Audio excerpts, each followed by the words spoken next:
Party నాయకులందరూ కూడా ఇళ్లలో పడుకుని మీతో సహా అందరూ ఇళ్లలో పడుకుంటే అతను కరోనాలో ప్రాణాలకు తెగించి ఐసీయూ వార్డులో కూడా బందర్లో కరోనా బారిన పడినటువంటి ఏ పేషెంట్ని అడిగినా కూడా పేర్ని కృష్ణమూర్తి సేవల గురించి ఈ రోజు కూడా మాట్లాడతారు. ఇవాళ మీరు ఏదో కరోనా హీరోలుగా చెప్తా ఉన్నారు. పెరుగన్నం తింటే హీరో అవుతాడా? పోలీసులు ఉన్నట్టు పోలీసు దగ్గరికి వెళ్ళి నువ్వు మీడియా పబ్లిసిటీ పీక్ ఎక్కి నువ్వు మాట్లాడదు, నువ్వు చేసావన్నీ. ఆ రోజు పెరుగన్నం తినటం లేకపోతే ఏదో షో చేయటం తప్ప ఏం చేశారు?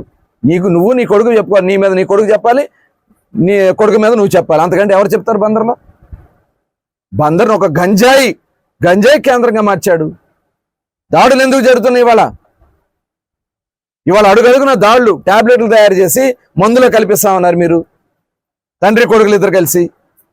వాస్తవం కాదా? పోలీస్ స్టేషన్ మీదకి వెళ్ళి దౌర్జన్యం చేసింది వాస్తవం కాదా?